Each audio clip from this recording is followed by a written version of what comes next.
Imagine a place where you appreciate and honor your unique self, and you are free to explore potential as you discover truths about yourself. You feel more whole as you evolve in a way that's on your terms.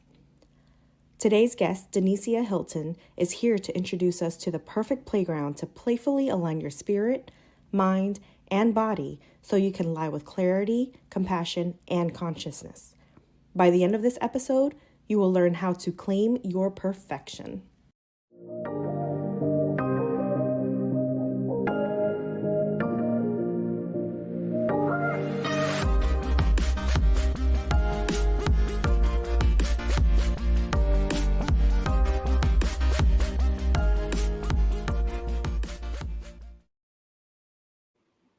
All right, welcome Denicia to Comfort Kills. Hi. Hey. So excited to have you here with me today. When we first met for the meet and greet, I was very intrigued with the topics that you touch on and just the bold and the courage that you approach all of this. So why don't you go ahead and tell us a little bit about yourself and what it is that you do as your day-to-day? Oh, well, thank you so much for having me. I'm trying to, I'm like a little kid, like trying to keep your hands, but they're gonna go. But so Totally just to fine, me let too. you know, they're about to go. Um, I'm Denicia Hilton Harper, and I'm a holistic well-being consultant by way of practicing as a doctor of Eastern medicine. That's where I really got to see how beautiful people are when you really can help bridge together the mental, body, emotional, the spiritual, the physical, right? Yeah. And I feel like, and in school, like that's what we got to do is just kind of meet people where they are. Mhm. And then at the same time, allowing like this evolution of them, Yeah. Yeah. to occur and to be able to kind of help facilitate, not kind of, but I mean, you really did like to Right. facilitate that process for them, Mhm. to bring out these strengths, to help them see that. Mhm. And so that's really what got me started into doing my practice and then working predominantly with women. Even my business has evolved and transformed, and Yeah. now in this space that I'm in right now, where I could see that I could um, offer service to women Mhm. in a different way, Yep. is to really help her see that she's perfect. Uh-huh. And I know that goes against a lot of what we're Right. told and everything, which is Mhm. exactly why I want to keep speaking about it, Yeah. because not not knowing or not even believing that about you has, Yeah. you can see it affecting the health and the healing process for many women. Mhm. So that's where I'm at is, you are perfect. You are whole and complete. That's what that Mhm. means. And I've even now since learned that a big part of why it is that these women would think things are wrong with them, Yeah. Yeah. and trying to change and repair and fix and all of that, might actually be that the ones that are attracted to me are empaths Mm. and they may not know it. Okay. So that is even like a deeper element that has really started to shine and for me to see. Mhm. And it's like, well, no wonder I see this in you. Like Yeah. you're mirroring me too. Okay. So it really has Okay. made a lot of difference into what it is that I do now and helping her realize she's perfect, helping to learn about those messages that the body is giving her. Right. How is that really helping you to grow and develop Mhm. and, really make an impact in the world that's going to be where she feels like she's more not only fulfilled, but Mhm. Mhm. actually feels honored and Right. confident Yeah. in that. Right. So I definitely want to touch on the empath later, but I really want to kind of get back to like how and why or what was the pivotal moment in your life when you realized that this was it for you? Female empowerment, getting women to feel comfortable in themselves. What happened that really led you down this path? I want to say that it's specifically going into the female empowerment part Hmm. was actually as I was practicing.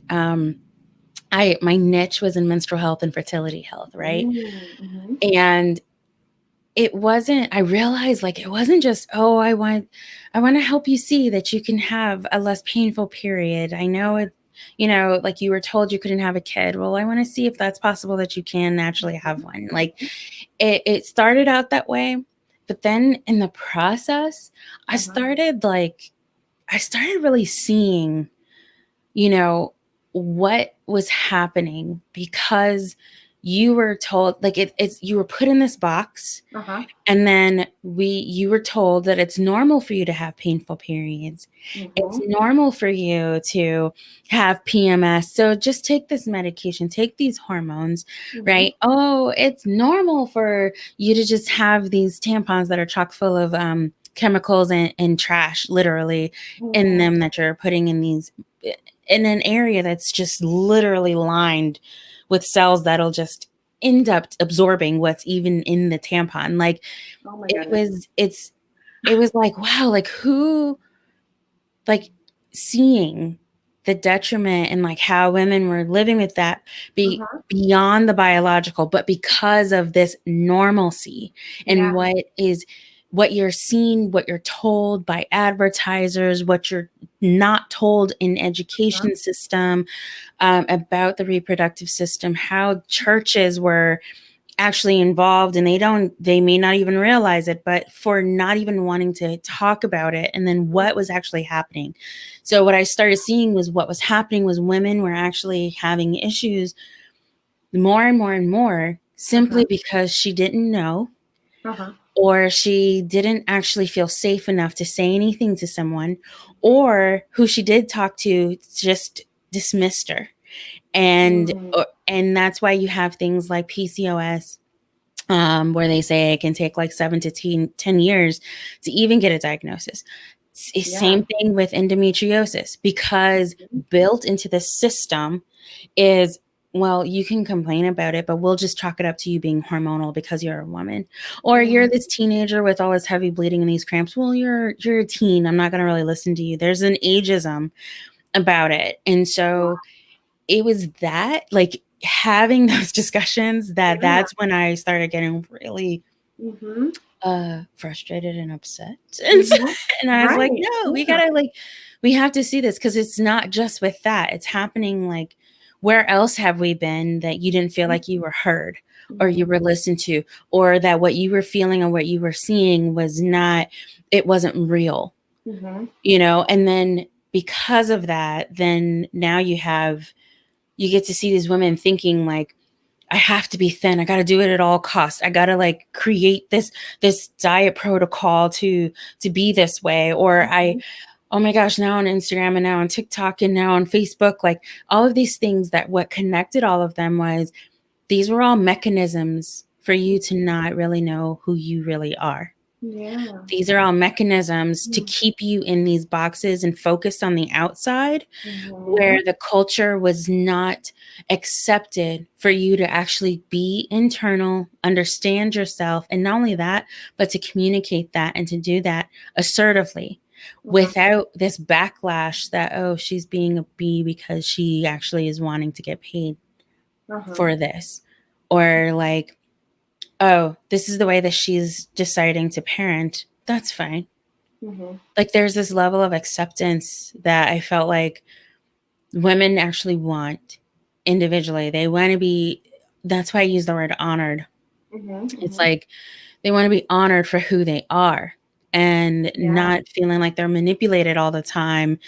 So, and just to be taken advantage of for whomever's purpose or reason, right? So it was really that point, like from the menstrual fertility health, that I started seeing that was what I was doing, was literally like in the way opening up those doors where she can empower herself, because empowerment is actually in like the EM, and empowerment is from within. All I did was just open up a window and the door and be like, hey, sister girl, it's right here. And the more she started moving and aligning with who she was, and then expressing that and starting to put things in her life that meshed with that aligned with that, then that's when you see the changes happening in the physical form.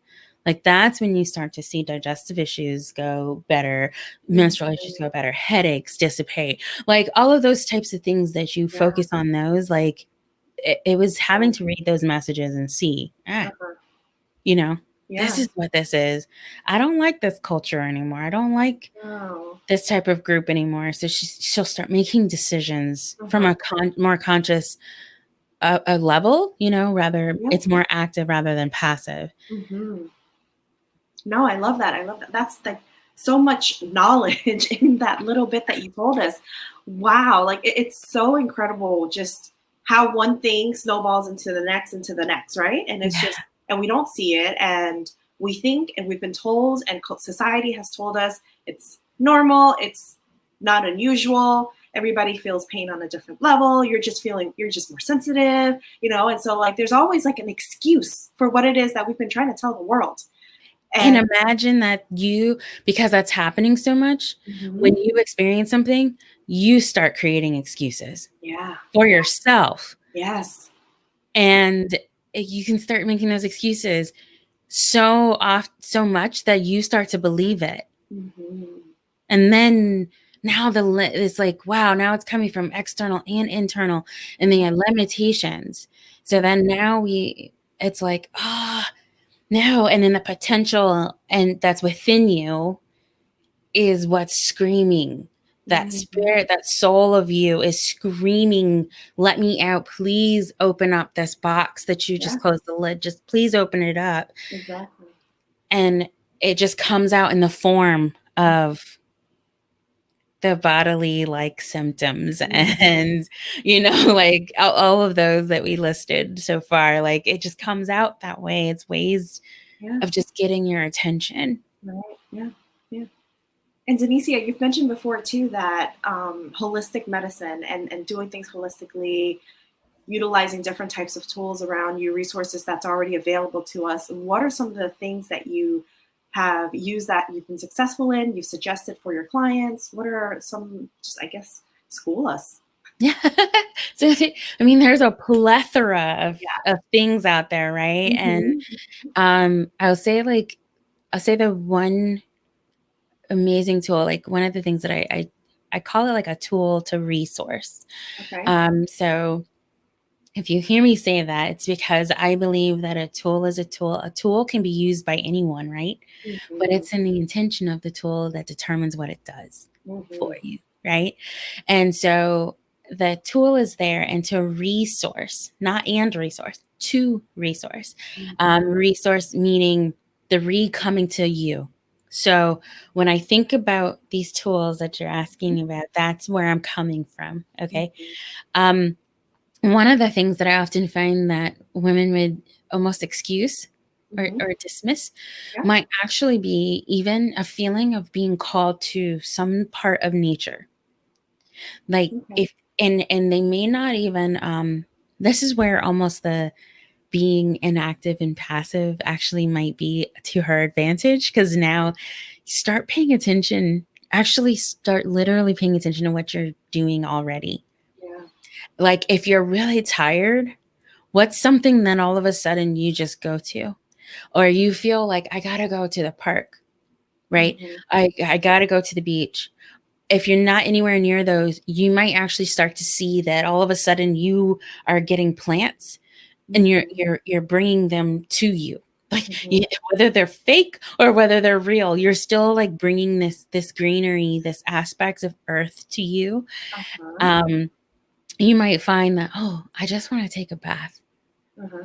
And I just want to get some Epsom salts, right?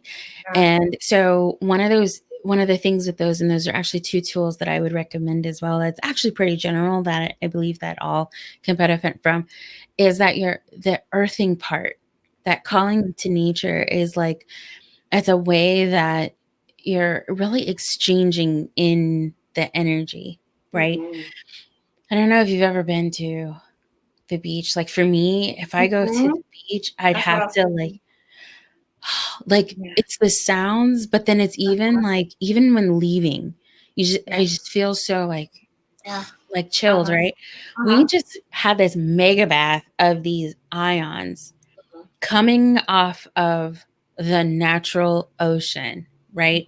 And interacting with us, where it's just calming. You're taking it in, you're absorbing in it, right? And so then when you even do these bath soaks or even foot soaks with Epsom salts. What do you think that is? That's magnesium. It's ions. It's similar, right? And you're responding to that to calm and relax. Of course, there are supplements that are available. One of the things, though, that I highly recommend is working with someone when it comes to the supplements. There are several things that you'd want to take into consideration for yourself, and that's um, whether or not the micronutrient is even something that your cells need internally. And there are some tests that can help with that. There are others that might use applied kinesiology to determine which ones. And even then, I still say, and there's food-based ones as well. So I'll do that too. I try to go more food-based first because we were meant to process foods. And so we tend to actually extract that better. I'll say that you still, even with anything, introduce it one at a time. Allow some time to see how you respond to it, and that goes with supplements, that goes with herbs, that goes with even medications. When we talked about that you could say something and it seems like no one's listening to you, and that includes, I just don't think this medication's working out for me. And that has happened, and it's like, oh, just give it time, right? And so the thing is you were intuitively picking up on something, and just because it may not logically make sense, remember, you are actually, the mental body is only one part of you. And so the other parts are also there working on your behalf. And so, like, you can see that with the herbs and the supplements. Another might, because so let me think about this. We touched on a lot of the earthing stuff and more of the natural things, and then like the herbal food is a huge one as well. I want to say that really pay attention to yourself. Like, we tend to rush, and I admit I do it too. Sometimes I'm like, sugar nuggets, and then I'm finding myself like eating something like while driving, right? But I'm actually being very intentional now to be like, I'm switching up my language too now, like from going from mindful to heartful. So I'm being heartful in the time, like allotting the time and the space for me to eat and be able to sit with my food, and to be able to really like honor that time, honor the people that grew the food, honor the people that even put it together, honor like all of that. And then to really, even for myself, as I take it in, like, like, please let this be a nourishment to me. And I want to, because I think that's very important, especially for women, is that like, either you're saying you don't have time to eat, and so you won't eat, or you're eating something very quickly, or you're following these very strict guidelines that takes this enjoyment of food away. And I think that it's very powerful to see that food can be your friend and it's medicinal. That's exactly what we learned with food therapies. And I was like, what do you mean by food therapies? So I really take to heart, honor, like really listen to what you're craving, why you're craving things the way that you are. Like, they're little messages too. And then another one I would say is the lunar cycle, along with the menstrual cycle, to really learn more about both of those. Especially the lunar cycle, if you're not synced as far as your menstrual cycle goes, or if you're not menstruating anymore, to follow it, because you'll actually begin to see that there's certain patterns that are happening naturally, and because we are within nature, you're actually responding. So it's actually behooves you, and it's more empowering when you can start to see, wow, like seasonally what happens. Seasonally by the 4 major seasons over the year, but seasonally even within a month, right?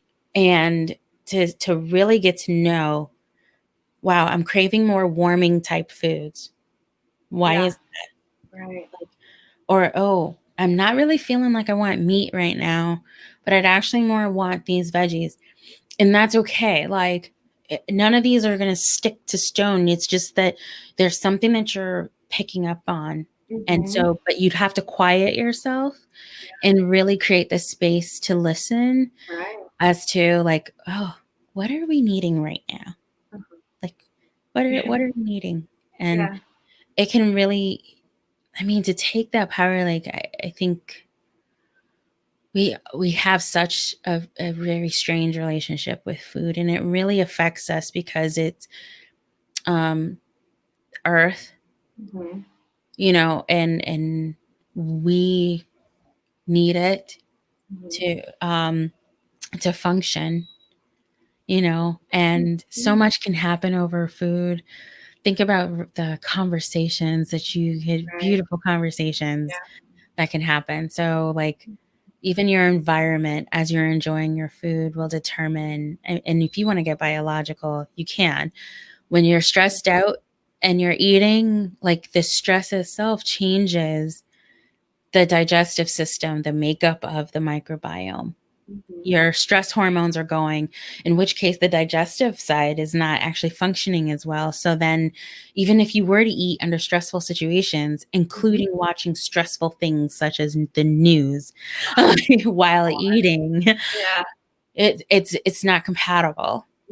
So it's just like creating that space. And another thing with holistic, this will be one of the last major points I would say, is mind your environment of people, your relationships.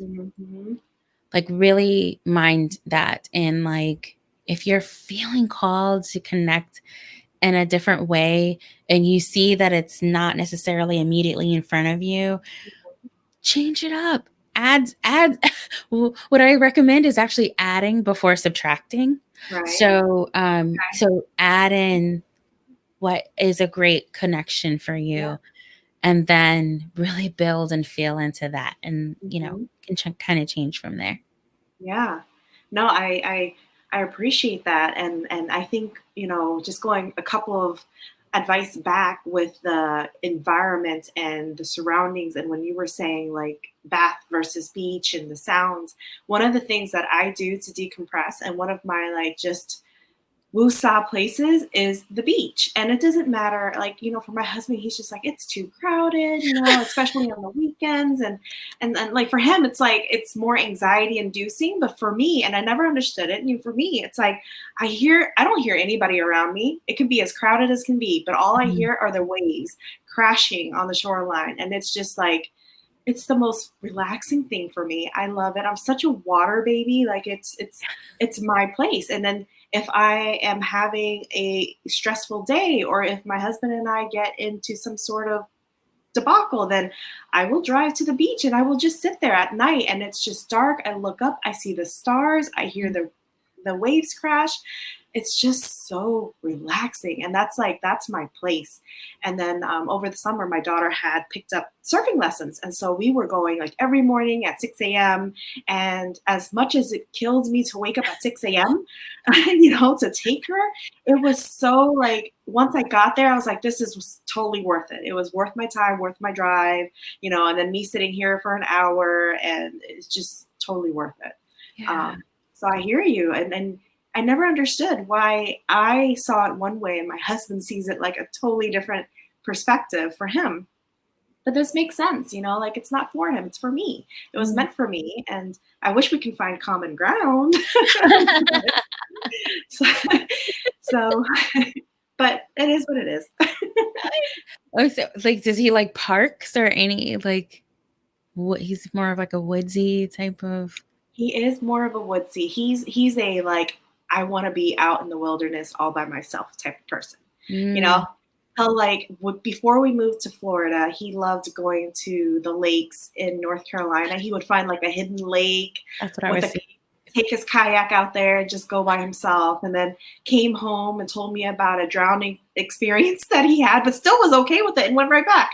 I was just like, okay, something's not right with you. You won't take the beach, but you'll go and drown by yourself in a lake in North Carolina when nobody knows where you are. You have the one vehicle that can get you back there, so I can't exactly come and find you. Oh, That's so funny. Yeah, I was like, I was in there feeling, I was like, there's a body of water that he likes. It's just not that type. And yeah. that might be more of it could be more of a freshwater versus saltwater type of thing too. Oh, oh, Yeah, like that he's, picking up on, right. and that is just his thing. That's funny because he has said that before, and I thought it was like he preferred freshwater fishing as opposed to saltwater fishing because he fishes as well. So I just thought that was the preference, but maybe now that you're saying all of this, I'm hearing like, okay, so the elements that are in saltwater versus in freshwater, totally different, right? So he's gravitating Mhm. more towards that. We're so like polar opposites. It's just ridiculous. Oh, but I digress. It's all good. That's what these are for, right? Like, Yeah. Awesome, awesome. So Denicia, what was your inspiration of perfection and where did it come from? You know, I am perfect is your thing. And so I want to hear where it came from. I, a lot of it came from that discovery of, wow, who all and what all are benefiting from making me, or to create these environments that get me to feel like I have to fix myself all the time. Mhm. Like, or I have to recover Mhm. all the time, Mhm. right? Like, whoa. But I mean, that was a huge shift. And yeah, I may have started with period health and menstrual health. It may have started there, but I saw it happening in other areas and aspects of our lives. And I mean, I was like, man, this is not right. And so then that's when I started. But then to really get to this, like perfect, Yeah. it was interesting because that's the word that came to me. And I even cringed a little bit because I've heard the same thing, like nobody's perfect. The only person who's perfect is God. Like that's what I kept hearing. And then at the same time, I'm like, but even with that, like if you say that, didn't God say that he also made us in his likeness? Mhm. Weren't we also told that he's within us? So then that would also mean that we are perfect. Mhm. And who says that perfect cannot actually include evolving? And Mhm. so, like, that's the thing, is that I was just like, no, I think this is all like here. I mean, and it was a call Mhm. with a client who actually is a linguist. Like, she studied linguistics. She's like, I don't even know why, but like, she studied linguistics. So Yeah. when I tell her this, and I mean, I had already like put everything, I was just like, I'm going with this. This is what I'm feeling right now. And she Mhm. goes, do you know the root meaning of perfect? And I was like, no, what are you talking about? She goes, it Yeah. means whole and complete. And I was like, are Oh. you serious? And she's like, really, what you're talking about is that. And Uh-huh. that is actually the root meaning of it. And Uh-huh. I was like, "Huh," like, and Yeah. I just said, Mm. "Cool." That was my cosign. Like, to me, it was already signed on the Uh-huh. dotted line, like, this is it. Yeah. And that was the co-signing, and it Yeah. was like, yeah, mega approval, and like, just Uh-huh. took off with it. Okay. And I mean, like, yeah, I love like, that. that was just really big Yeah. inspiration for me. Is just, Yeah. I'm sick and tired of all of these people telling me that there's all these Uh-huh. things that I have to fix about myself. And me, I'm questioning, according to whom? According Mhm. to whom? Why does my skin, like, even for my skin, like, why am I looking at my skin in a way that it needs to be in this certain way? Like, and Mhm. imagine even the subcultures that are like, you see the colorism that might happen in Bollywood. You see the colorism that happens in the Latinx communities, even in film Mhm. industry. It was definitely happening within the Black community. Like, who's Yeah. saying all of this, and why am I just going with it? So it just, and why are so many Yeah. other women going with it, creating so much stress for ourselves to Mhm. be these other things and these other people, as if just being yourself is not okay. Yeah. Wow. So, you know, when I was digging through your website and everything, I noticed that, you know, imperfect was scratched out, right? Mhm. And one of the phrases that I had fallen in love with watching one of the shows, This Is Us, was perfectly imperfect. And I was just like, oh, that's perfect. You know, ironic. But I was just like, it's perfect because it's like, you know, it describes that you don't have to be perfect all the time. But now that you've explained what the root meaning is behind perfect, man, I'm gonna have to reset my mindset with like my thinking with this because perfectly imperfect is still setting myself up for failure. It is. So I Well, not failure, but just a different way of looking at it. It's a different yeah, perspective. yeah. And then yeah, like it's I'm working on like taking some of the phrases and stuff that I see that come to my head Mhm. and like for shirts and like apparel to open up a shop, right? And Yeah. um one of the things that was so funny, like, do you know Kevin Hart? Uh-huh. Okay. Yes, of course. So, like, I have to ask, I try not to assume. So, like, ask, but, Actually, like, like actually, we have a family member that looks a lot like Kevin Hart. really? Yes. So married into the family, obviously, but but I'm just I say it all the time. It's my cousin's husband. I say it all the time, and she's like, I don't see it. And she goes, but somebody stopped us at the airport before asking for his autograph. That is And I was so like, there's resemblance there. They're like brothers at least. that's hilarious. Oh, I gotta see a picture too. So, like, Yeah. but, when I think about like the shirts and stuff that we wear, and I felt like this, like when I said to you, like, please listen to yourself. And there's a reason why you just subtly might be have an aversion to something, or you might gravitate towards something else. Like, pay attention to it. And one of the big things that we've seen, right, over the last few years has been shirts, t-shirts. And then Yeah. especially like once the pandemic hit, um, just that whole industry. And Yeah. then all I could think about is, man, yeah, I'm not wearing that. I'm not putting that. Nope, nope, not gonna wear that either. And so that's what got me thinking, like, why don't I just create my own shirts that would have the things that I feel like are actually empowering and coming from Yeah. that shift in perspective. So something just like that, right?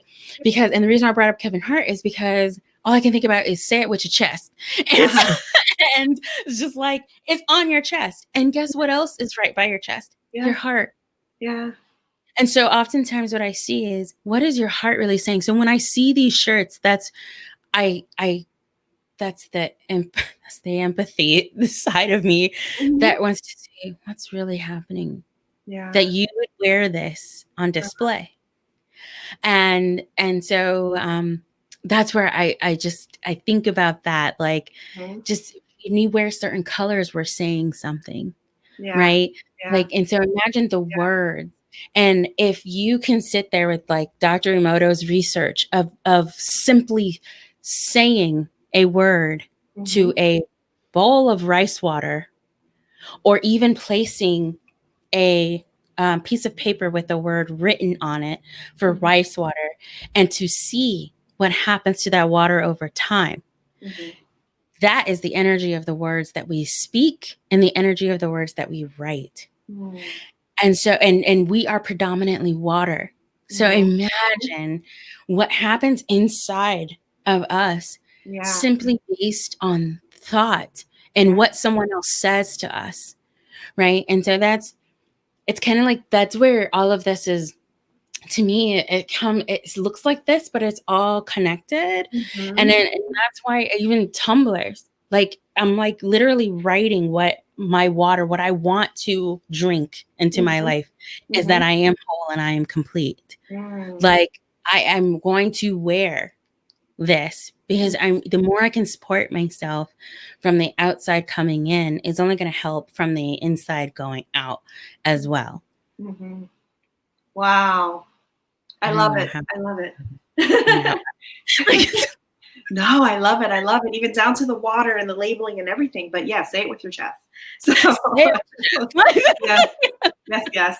I love it. I love it. And you know, and it's funny that you say that because one of my favorite millionaires that I follow, he's a podcaster as well, but I follow his page and he had a shirt on the other day and it says Unhirable. And I was just like, it resonated with me, you know, like, and then I said, I want that shirt. And so he sends me the link to purchase. And then I go, well, do I really want to walk around wearing the shirt that says Unhirable? Like, what are people going to think? Because to me, it just means, I feel like I have a lot of confidence. I have a lot to offer. And for most people or most organizations or whatever, they may think I'm out of their league. That's, to me, the concept of Unhirable. But I think for other people, it means she's a troublemaker. She can't keep a job.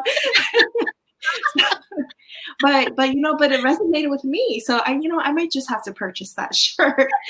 I think that it's the meaning to you. Yeah. That's, and as long, like, I feel like it's the clothing and things that we bring into our lives, like, it's whatever is going to be applicable for right now. Mm-hmm. Who knows what's going to change, like, exactly. But if that is something that you feel like, yeah, I'm gonna rock this, then do it. Exactly. Yeah, there you go. On my days where I'm working from home, it says 100% not today. And I show up on meetings like that. And I'm just like, it's right here. Not happening. So, yeah. All right. So for many, it's a huge shift to believe that she's perfect. What do you do, Denicia, to help others realize that and understand that they are perfect? Hold space is one of the biggest things. Mm. Yeah. Really, like, that's one of the, every time I'll go and reassess a lot, like, to go steps, listening and stuff, and go backwards and be like, okay, where was she? Where is she now? Yeah. And that's one of the biggest things. It's literally not feeling like there is a space where she feels safe enough to even talk about what it is, or better yet, that someone's actually listening, or even more better yet, that someone even believes her. And it's one of those, like, things may be happening, like all those different things, like, right, we talked about the physical, mental, emotional, and spiritual. All of these different things are happening, and they could be happening all at once, or they can be like one-offs and all this other jazz. However, she knows that there's something to it. She's just not quite sure what it is. And I think that by the time she's either listening to me, whether it's through podcast or something like this, it's kind of like, there's something there. She's not quite sure yet what it is, but she knows there's something there. And really, that's where I imagine this perfect playground. Yeah. That's what I call it, right? I imagine this perfect playground. This perfect playground, it goes anywhere. Right. And it is where you do feel safe. You feel like honored. And honored in a way of, like, when you think about honor, you think about, like, it's respect is an element, but it literally is that, someone's paying attention. Yeah. Like, that is, I think, huge. And so in that space, that she's in, and that the face, what that space looks like even deeper, can be different. Like I said, it could be someone literally watching or listening to us right now, and she's in this space. It could be in the membership. She's in that space. It could be reading the book. She's in that space. Like, I bring that intentionally, where it's like, I see you, right? I see you for who you are. I see your individuality. I see what you're trying to do. And I see that there's just confusion as to where all of it is coming in. And I don't know the meaning of it. I'm not quite understanding. I'm confused about it. I've been told this, but I know that there's something with it, and I just need some guidance. And that's okay. Like, that's how I come at it when I think about, how can I be there? What can I do? To have that space and create that space and exude that space of honor and everywhere. Yeah. So, Denicia, you mentioned empath earlier. So for those who don't know what empath is, before we start digging deeper into your perception and how you help those who are empathetic or who are empath Empathic. empathic. There you go. What is it? What is the Merriam-Webster dictionary definition of it, and then what does it mean to you? So, or as close as you can get to it. Yeah, I was gonna say, like, I think that there is a level of sensitivity Mm-hmm.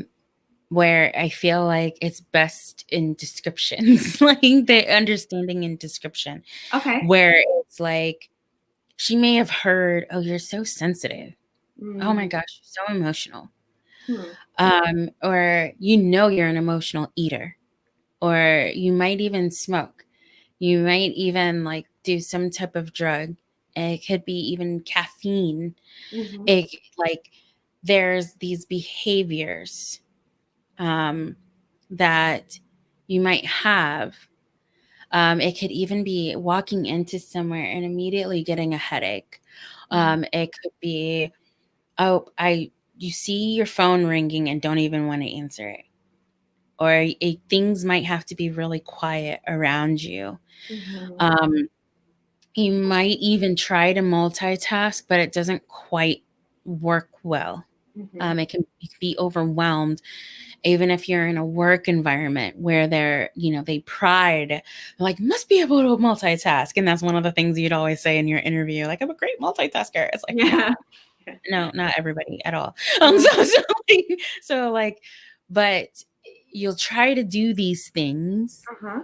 but then really it is like anxiety inducing. Huh. There's even like you hear imposter syndrome Yeah. too. Mm-hmm. And I think that what a big part of that is just you trying to be something else that you actually aren't. Mm-hmm. Mm-hmm.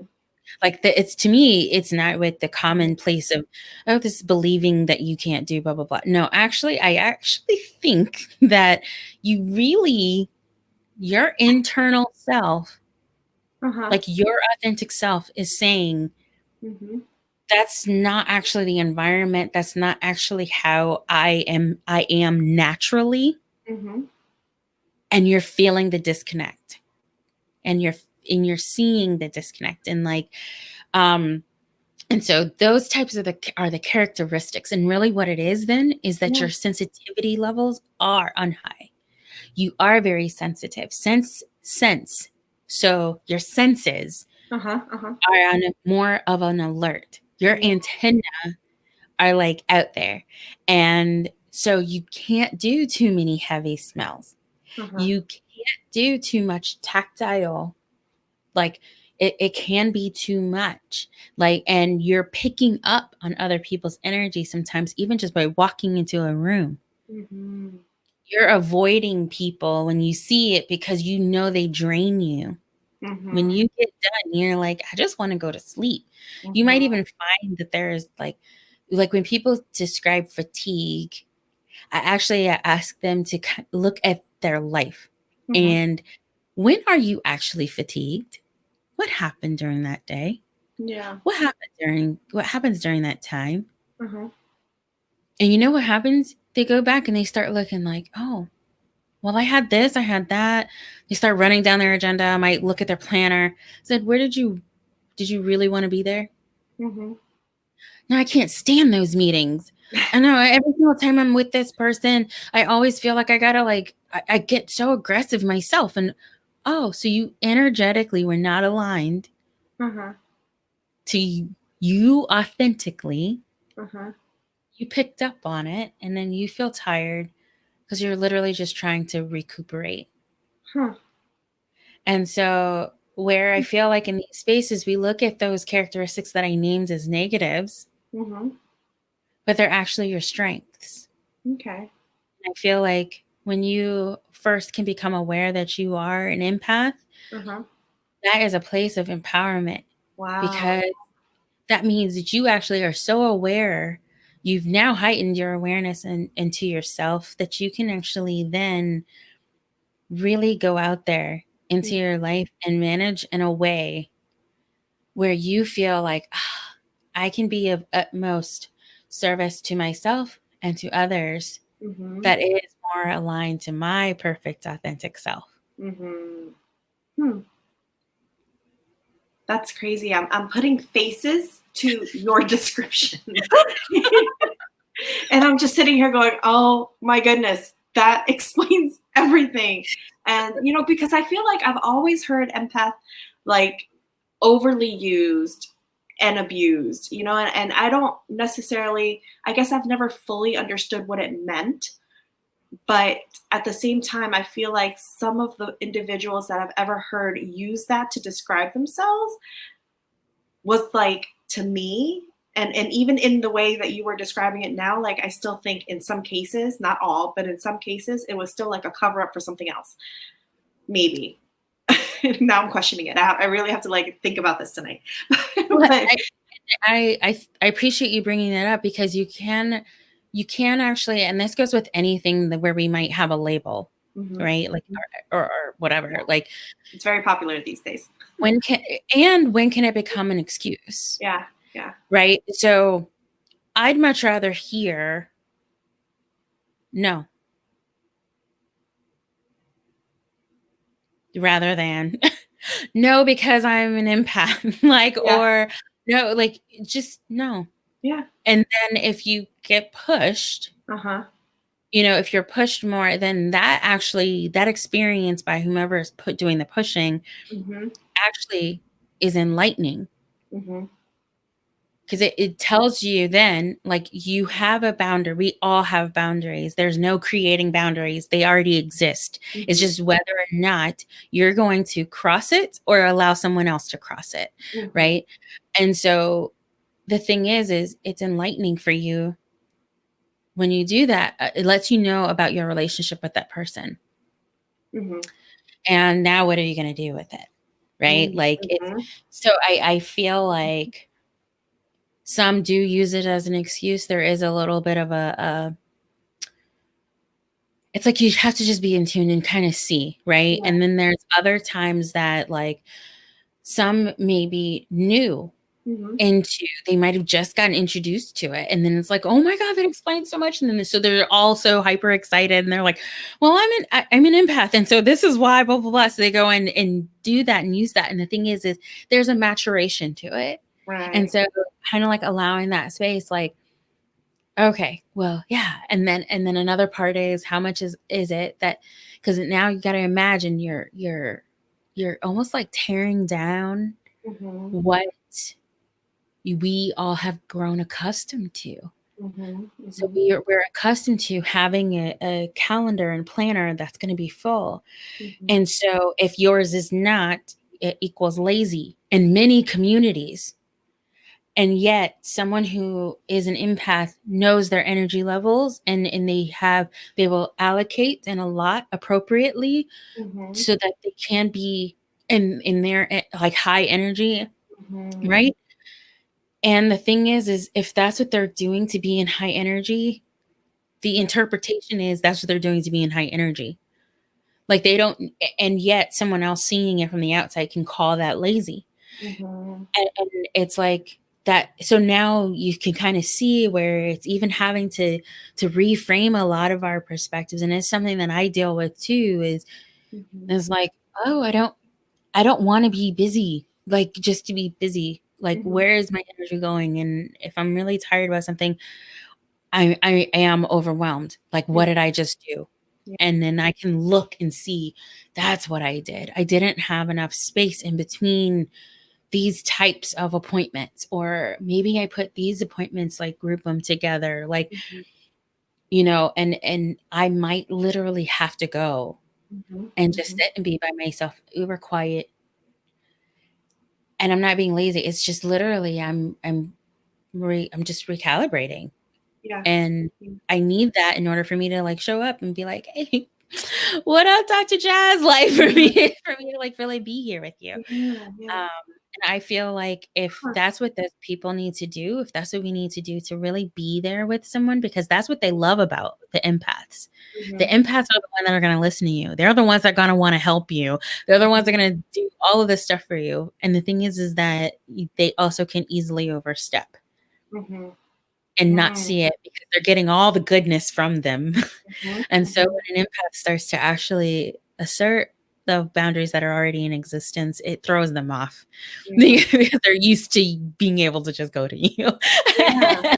And you're like, not right now. Like it's Wow. So for somebody who's an empath, do they always, are they kind of like born that way? Is it something that becomes them because of their surroundings?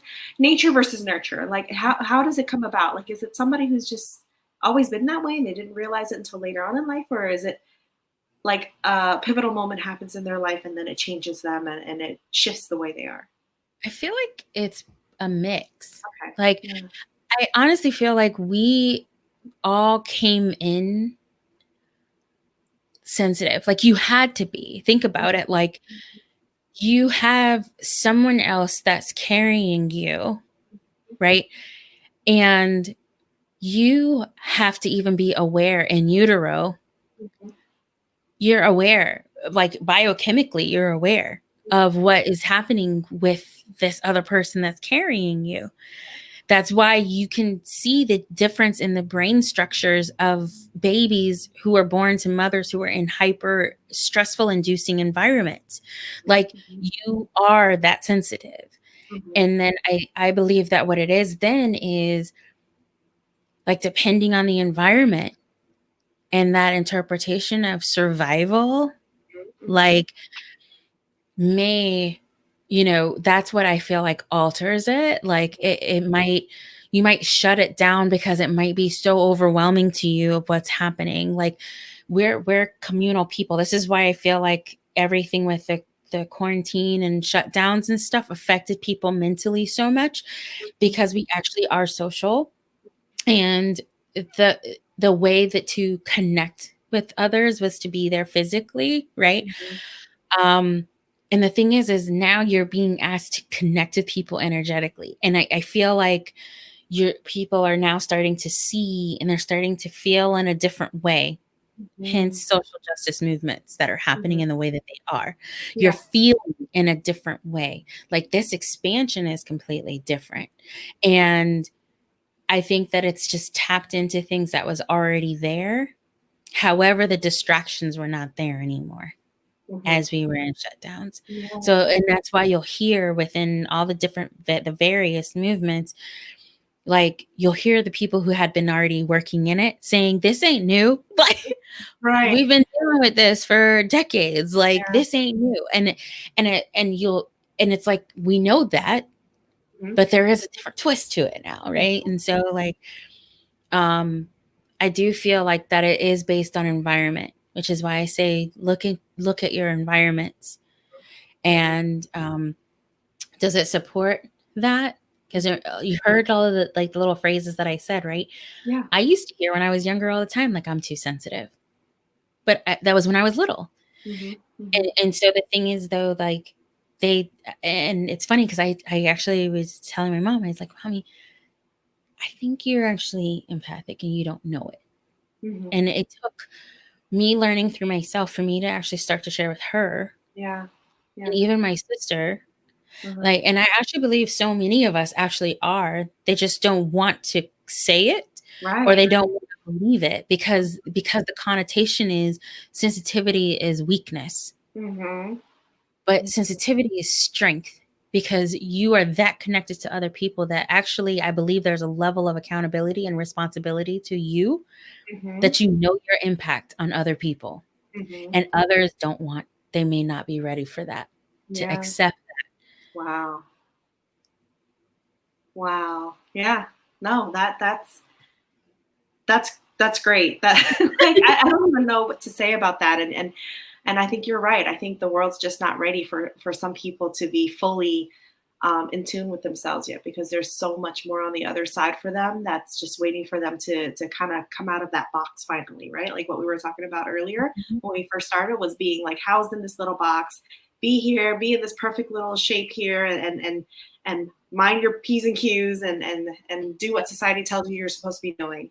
But now when you start keeping them in that box, always ask who is benefiting from keeping you in a box. that box is there for their comfort, Yeah. not yours, Yeah. for their comfort. That's why Exactly. even as you start to evolve in your own personal development, you start to see the relationships change. Yeah. Yeah. And you need it. That's why I say I really feel strongly about that. Like being connected with others that meet you where you are, simultaneously holding the space for your evolution as well. Yeah. Right. And that don't have have an attachment to anything. Right. Yeah. Like it sounds weird like to say it like that, but it really is like, that's something I'll say is like you're depersonalizing it. I'm detaching because if I have an expectation on you, I just created a box for you. Yeah. Yeah. So my only expectation is to really hold the space and then listen and guide. And you want to be surrounded around other people that do that for you in that journey, like in your journey period. Yeah.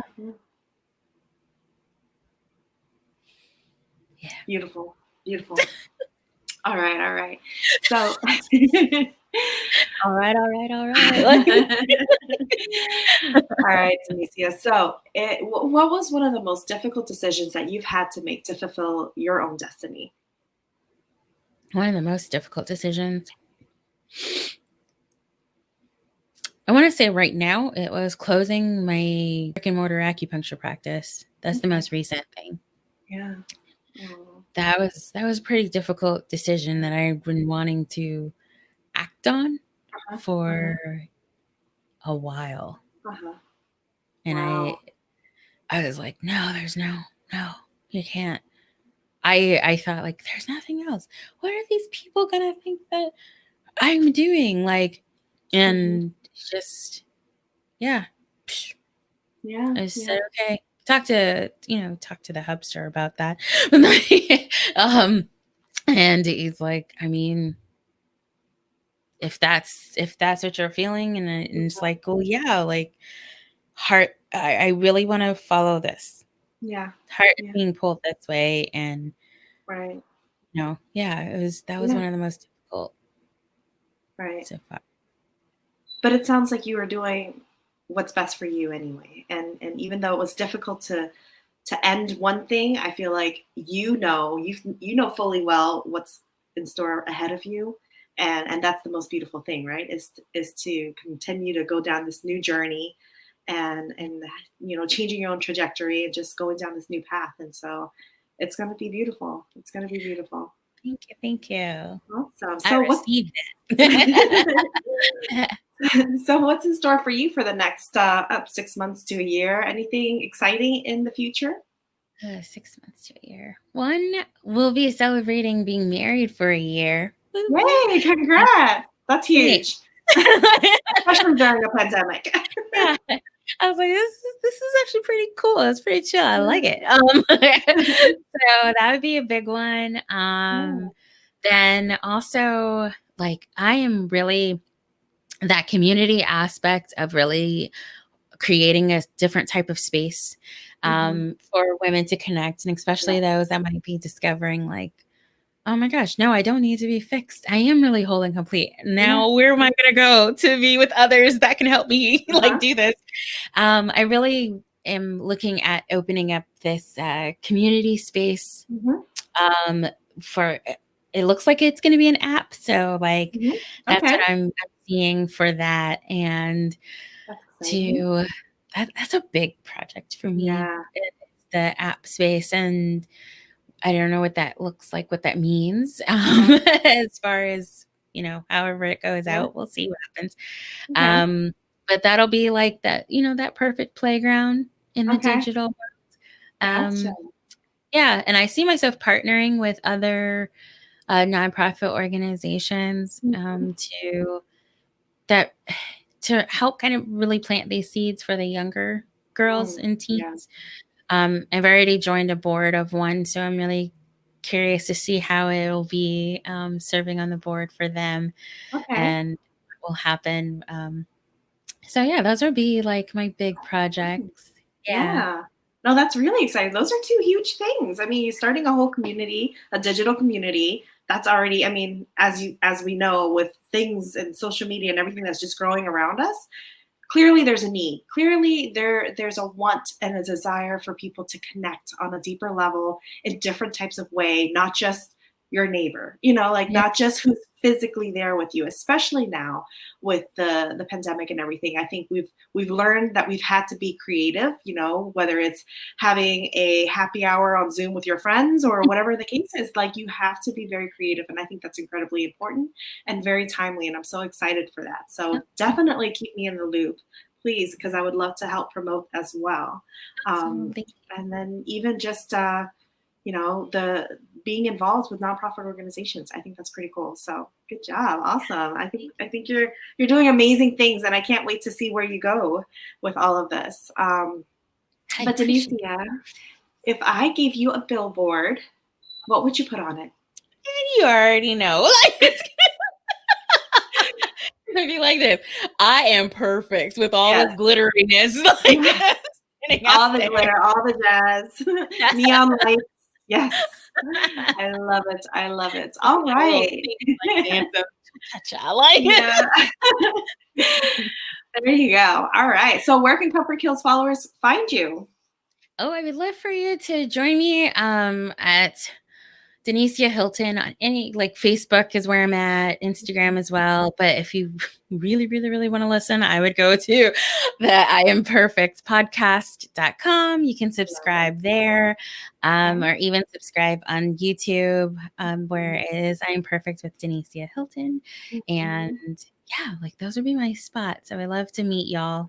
Great. I love it. I love it. And I think you're going to have a lot of people reach out to you because definitely had a lot of words of wisdom and just so many great things. So hopefully everybody jump over and find Denicia in all her great places to find her. And that's it. All right. Well, thank you so much, Denicia. It was such a pleasure speaking with you, and just the wealth of knowledge that you bring with all things female empowerment and just and beyond. So thank you so much. And I've got a lot of research to do tonight, thanks to you.